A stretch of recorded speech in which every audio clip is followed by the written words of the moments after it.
Ninth class प्रिय विद्यार्थियों, आज आप अपनी बुक निकाल लीजिए। पुस्तक जो आपकी है कृतिका,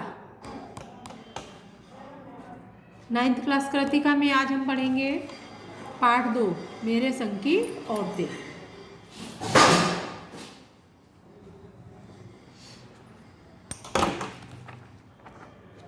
तो बच्चों, मेरे संग की औरतें, ये पाठ किसके द्वारा लिखा गया है? मृदुला गर्ग।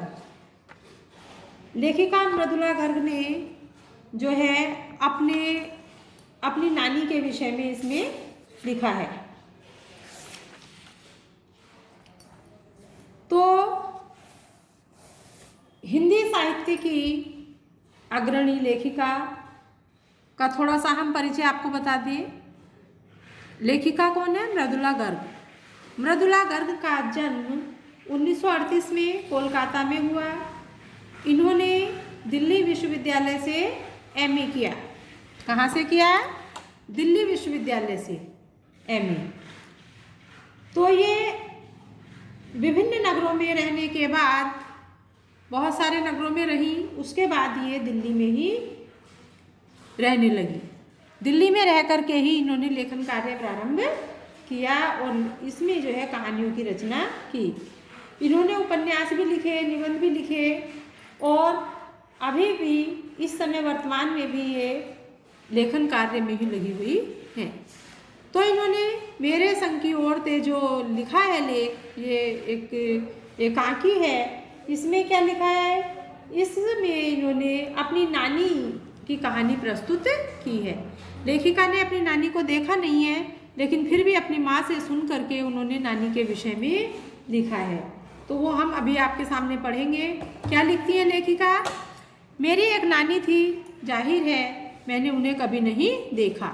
मेरी माँ की शादी होने से पहले ही उनकी मृत्यु हो गई थी। यानी लेखिका की एक नानी थी। तो लेखिका ने अपनी नानी को नहीं देखा। क्यों नहीं देखा? क्योंकि लेखिका की माँ की जब शादी हुई थी उससे पहले ही नानी की मृत्यु हो गई थी। शायद नानी से कहानी ना सुन पाने के कारण बाद में हम तीनों बहनों को खुद कहानी कहनी पड़ी। नानी की कहानी भले ना सुनी हो, नानी की कहानी जरूर सुनी और बहुत बाद में जाकर के उसको ये असली मर्म माने रहस्य समझ में आया। क्या है? यानी लेखिका ने नानी को देखा नहीं। आपने अपनी नानी को देखा होगा। हमारी नानी दादी क्या करती हैं? कहानियाँ सुनाती हैं, बच्चों को प्यार करती हैं। लेकिन लेखिका ने अपनी नानी से कहानी नहीं सुनी, क्योंकि लेखिका की नानी की मृत्यु पहले ही हो चुकी थी। लेकिन अपनी माँ से उन्होंने नानी की कहानी के विषय में सुना, अर्थात नानी के विषय में ज़रूर सुना और वो जो है कहानियाँ पढ़ने लगी नानी की कहानी। तो पहले इतना ही जाना कि मेरी नानी पारंपरिक अनपढ़ और पर्दानशी महिला थी। अनपढ़ यानी पढ़ी लिखी ना होना, पारंपरिक यानी परंपराओं से जुड़ी हुई, पर्दानशी यानी पर्दे में रहने वाली ऐसी औरत थी उनकी नानी। किससे सुना था ये? उन्होंने अपनी माँ से, जिनके पति शादी के तुरंत बाद ही उन्हें छोड़ करके बैरिस्ट्री पढ़ने विलायत चले गए थे। कौन? उनके नाना जी। यानी नानी के जो पति थे वो शादी के तुरंत बाद ही विलायत चले गए थे, विदेश चले गए थे। कैम्ब्रिज विश्वविद्यालय से डिग्री लेकर के जब वे लौटे, तो वहाँ से जब लौटे तो विलायती यानी विदेशी रीति रिवाज ही उन्होंने अपना लिए। वो विदेशी रीति रिवाज के साथ ही अपनी ज़िंदगी बसर करने लगे, ज़िंदगी बिताने लगे। नानी ने अपने रहन सहन पर उनका कोई असर नहीं डालने दिया। यानी नानी अपने तरीके से रहती थी और उनके नाना जो है वो विदेशी ढंग से अपने तरीके से रहते थे। नानी पर इसका कोई असर नहीं पड़ा। उन्होंने अपनी किसी इच्छा आकांक्षा, यानी जो पत्नी की इच्छा होती है, अपनी इच्छा को, आकांक्षा को या पसंद नापसंद का उन्होंने कभी इजहार यानी पति के सामने जो है उन्होंने कभी भी प्रस्ताव नहीं रखा, अपनी प्रकट नहीं करने दिया। इजहार माने प्रकट होना। यानी अपनी इच्छा को, अपनी पसंद को, अपनी नापसंद को, अपनी आकांक्षा को उन्होंने कभी भी अपने पति से उम्मीद नहीं की, अर्थात उनके सामने नहीं रखा।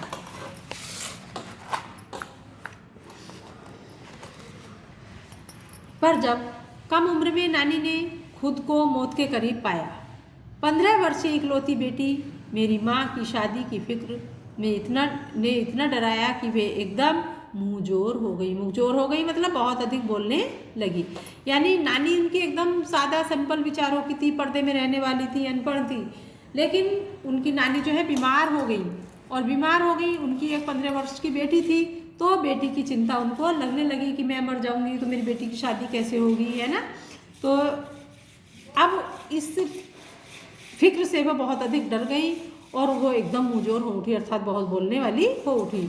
नाना से उन्होंने कहा कि वे पर्दे का लिहाज छोड़कर उनके दोस्त स्वतंत्रता सेनानी प्यारेलाल शर्मा से मिलना चाहती हैं, कि वो पर्दे का अब कोई पर्दा परहेज नहीं करना चाहती हैं, वो अपने पति के मित्र से मिलना चाहती हैं।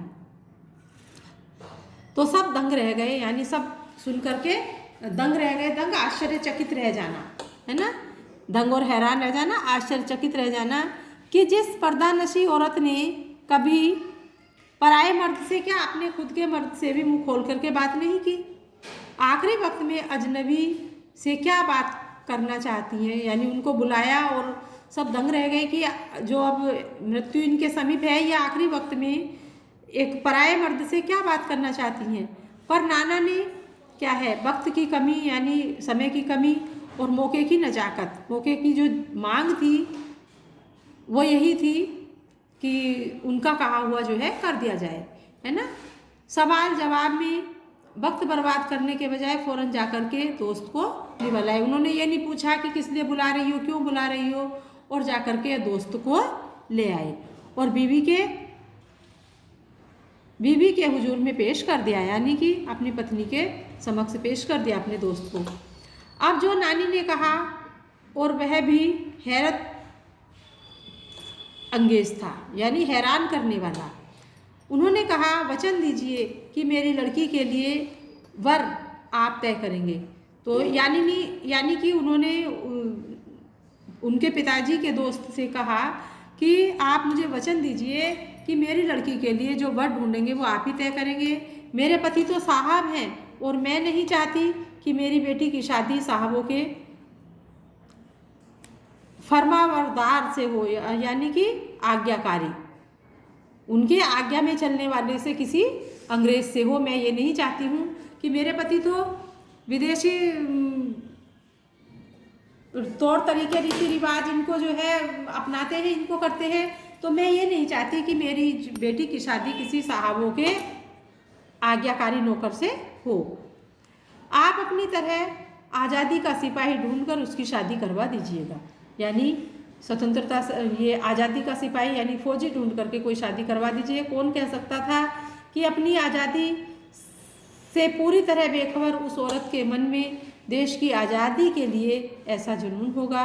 बाद में मेरी समझ में आया कि दरअसल वे निजी जीवन में काफ़ी आज़ाद ख्याल विचारों की थी। यानी अब जो है लेखिका को समझ में आ गया कि जो अपने जीवन में परतंत्रता में रही और अपनी मर्यादाओं में उसमें बंद करके रही, जो अपने पति के सामने भी मुंह खोल करके नहीं बोल सकती थी, मरते समय उनको ऐसा ध्यान आया, ऐसा उन्होंने कहा कि वो अपने पति के दोस्त से बात करना चाहती थी, मतलब पराए मर्द के सामने उन्होंने इतनी बड़ी जिम्मेदारी उनको दी।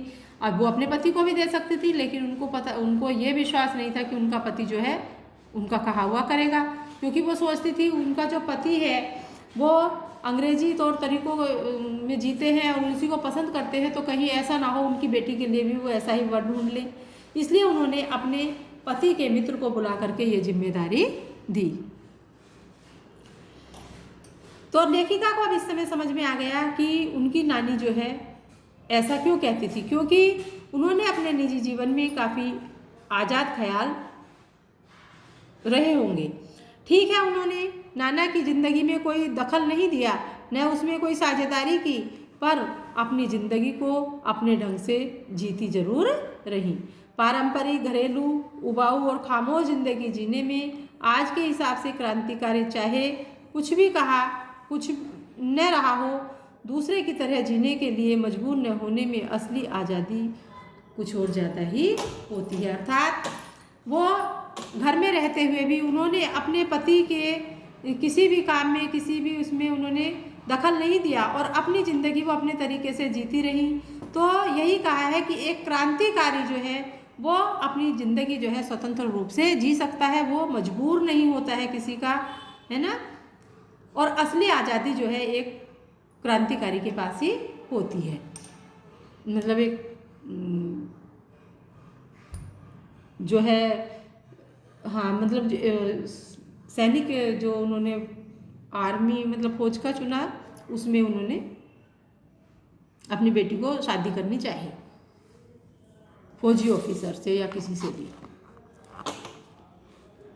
खैर, इस तरह मेरी माँ की शादी ऐसे पढ़े लिखे होनहार लड़के से हुई जिसे आज़ादी के आंदोलन में हिस्सा लेने के अपराध में ICS के इम्तहान में बैठने से रोक दिया गया था। यानी अब क्या हुआ, खैर का मतलब है आखिर में जो उसकी माँ की शादी, लेखिका की माँ की शादी एक होनहार पढ़े लिखे लड़के से हो गई। तो वो IS के वो स्वतंत्रता आंदोलन में बढ़ चढ़ के हिस्सा लेते थे। इस अपराध के लिए उन्हें ICS के एग्जाम में बैठने से रोक दिया गया। क्यों? इसलिए क्योंकि वो आज़ादी की लड़ाई में हिस्सा ले रहे थे और जिनकी जेब में पुश्तैनी पैसा धेला एक नहीं था। पुश्तैनी मतलब जो दादा बाबा की कमाई का पैसा होता है ना, अपने पूर्वजों जो अपने बड़ों से मिलता है, वो पैसा उनकी पॉकेट में, उनकी जेब में नहीं था।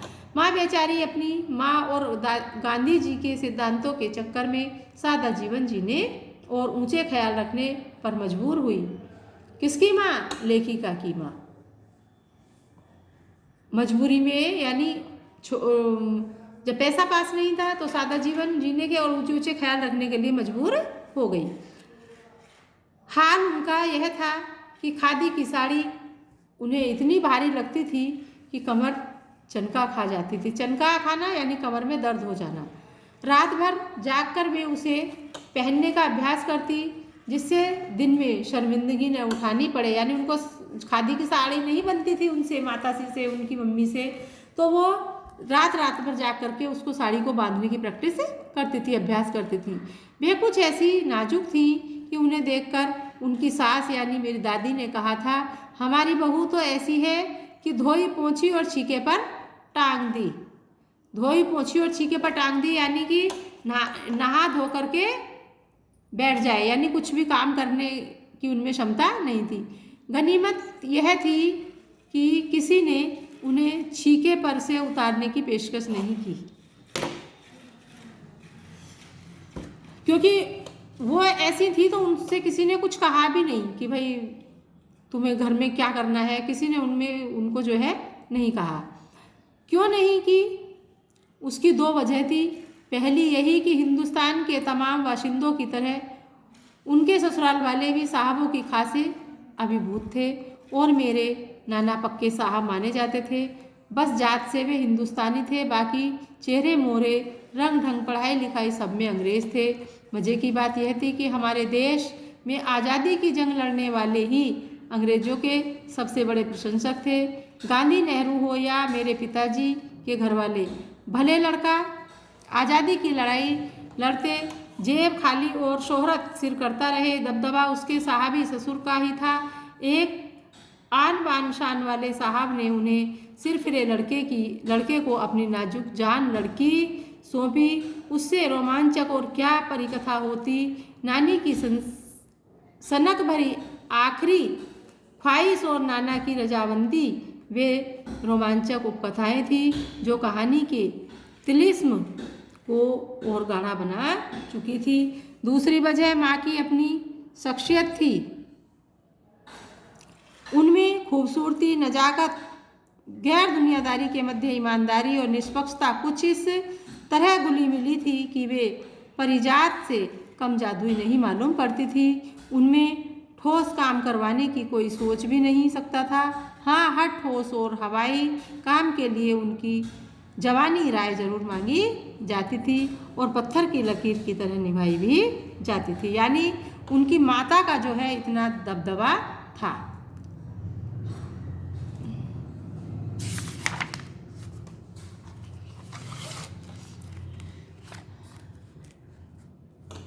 मैंने अपनी दादी को कई बार कहते सुना था, हम हाथी पे हल ना जुतवाया करते, हम पे बैल हैं। यानी मैं अपनी दादी को कहती कि हम हाथी पे, यानी वो ये मुहावरा है कि हम हाथी पे बैल ने जुतवाया करते, हम पे बैल हैं। यानी कि जहाँ जिस चीज़ की ज़रूरत है हम उसी को उस काम में लेते हैं। बचपन में ही मुझे इस जुमले का भावार्थ समझ में आ गया था, जब देखा था कि हम बच्चों की ममतालू परवरिश के मामले में माँ के सिवा घर के सभी प्राणी मुस्तैद रहते थे। मुस्तैद मतलब तैयार रहते थे। दादी और उनकी जेठानियाँ ही नहीं, खुद मर्द जात पिताजी भी, यानी जो पुरुष होते थे वो भी बच्चों को संभालने के लिए तैयार रहते थे। पर ठोस काम ना करने का यह मतलब नहीं था कि माँ को आज़ादी का जुनून कम था, वह भरपूर था और अपने तरीके से वे उसे भरपूर निभाती थी। जाहिर है कि यह जुनून आज़ादी का हो तो उसे निभाना भी आज़ादी से ही चाहिए, जिस तिस से पूछकर, उनके तरीके से नहीं, खुद अपने तरीके से। यानी माँ जो है उनकी घर के काम से बिल्कुल निश्चिंत थी, आज़ाद रहती थी और आज़ादी की लड़ाई में भी बराबर साथ रहती थी। तो लेखिका कह रही है कि जब आज़ादी का जुनून है तो उसे आज़ादी से ही निभाया जाता है। यदि घर के चिंता होगी, घर के काम धंधों की चिंता होगी, घर के, तो वो बाहर की आज़ादी, मतलब बाहर आज़ादी की लड़ाई कैसे लड़ेंगी। हमने अपनी माँ को कभी भारतीय माँ जैसा नहीं पाया, न उन्होंने कभी हमें लाड किया, न हमारे लिए खाना पकाया और न अच्छी पत्नी बहू होने की सीख ही दी। कुछ अपनी बीमारी के चलते भी वे घरबार नहीं संभाल पाती थी, पर उसमें ज़्यादा हाथ उनकी रुचि का था। यानी हमारी जो उनकी जो माता थी लेखिका की, वो घर के काम में रुचि नहीं रखती थी। कुछ बीमार थी लेकिन उनको रुचि नहीं थी।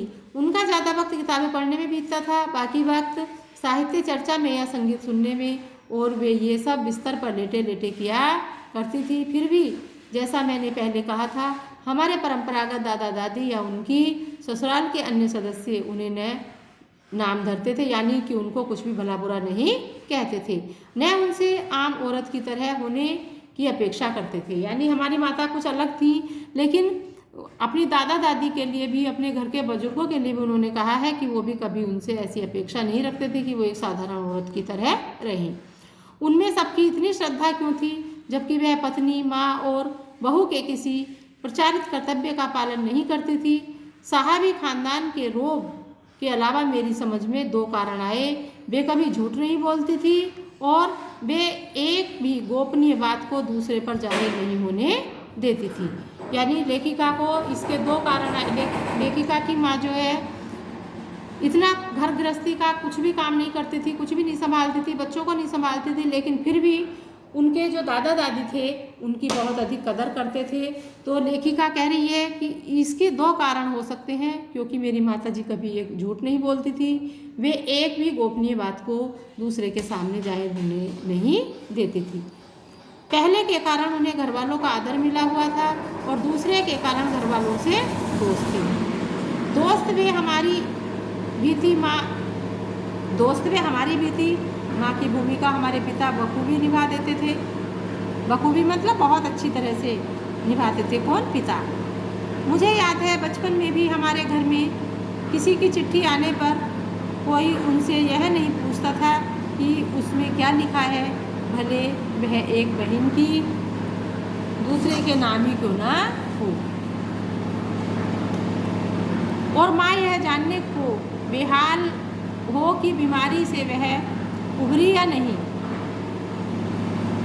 घर से छोटे से घर में 6 बच्चों के साथ सास ससुर आदि के रहते हुए भी हर व्यक्ति को अपना निजित्व बनाए रखने की छूट थी। इसे निजित्व बनाए रखने की छूट का फ़ायदा उठाकर हम 3 बहनें और छोटा भाई लेखन के हवाले हो गए। यानी कि छोटा सा घर था और 6 बहन भाई थे, बच्चे थे, तो अपना निजित्व करके वो नहीं रहते थे।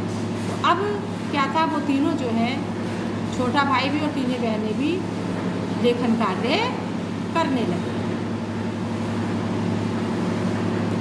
बच्चों आवाज़ डिस्टर्ब हो रही है, आज कल पढ़ेंगे इसके आगे, ठीक है? इसका आगे का कल पढ़ेंगे।